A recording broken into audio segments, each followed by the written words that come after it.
नमस्कार, मैं घनश्याम बादल, चैनल तीर तर्कश से आप सबका स्वागत। बिहार चुनाव हो चुका है। मतदान के दोनों दौर के बाद बिहार ने इस बार पिछले सारे रिकॉर्ड तोड़कर लगभग 69% मतदान दूसरे दौर में किया और लगभग 66% मतदान किया पहले दौर में। एवरेज निकालें तो ये एवरेज आता है 66% से अधिक। कयास जारी हैं।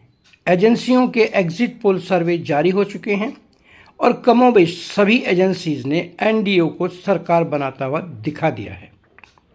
लेकिन इस चुनाव में जो सबसे बड़ी चीज़ सामने आई है वो ये है कि इस बार पहले के मुकाबले भाजपा की सीटें घटती हुई दिखाई जा रही हैं।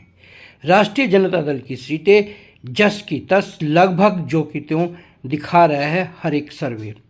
जनता दल यूनाइटेड, जिसका नेतृत्व बीमार नीतीश कुमार कर रहे हैं, उसकी सीटें बढ़ने का दावा किया जा रहा है।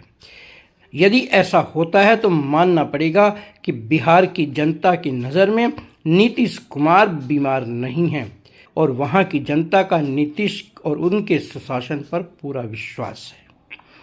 कल 14 नवंबर को परिणाम सामने आ जाएंगे। कहने की ज़रूरत नहीं कि सर्वेक्षण कुछ ही हद तक सही उतरेंगे। हो सकता है औंधे मुंह गिर जाएं। हो सकता है नेशनल डेमोक्रेटिक अलायंस यानी राजग को अच्छा खासा बहुमत मिल जाए।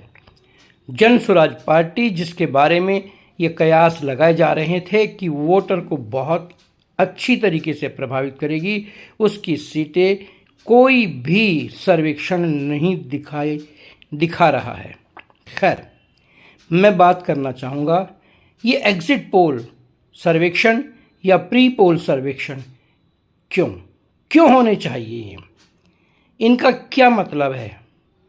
प्री पोल सर्वेक्षण के ऊपर टीएन सेशन के समय में ही चुनाव आयोग ने खुद रोक लगा दी थी और इसकी वजह बताई थी कि प्री पोल सर्वेक्षण के बहाने से कुछ राजनीतिक दल एक खेल खेलते हैं और वे अपनी हवा बनाने का काम करते हैं, ख़ासतौर पर जहां एक से ज़्यादा दौर में चुनाव होता है।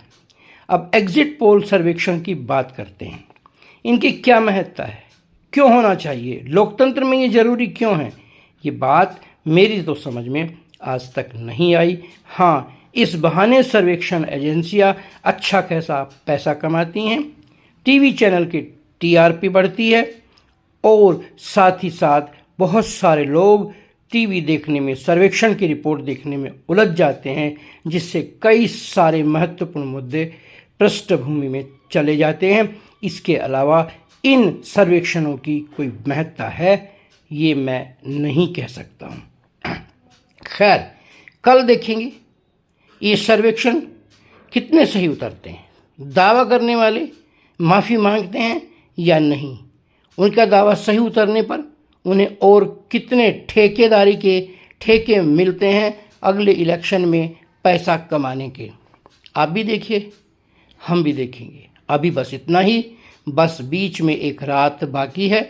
14 नवंबर को सुबह से ही टीवी एंकर्स अपने अपने तीरों और तर्कशों के साथ आपको राजनीति की दुनिया के नए नए दस्तूर, नए नए रंग और जंग के तरीके बताते हुए नज़र आ जाएंगे।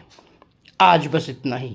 होती है मुलाकात एक नए मुद्दे के साथ। देखते रहिए चैनल तीर तर्कश।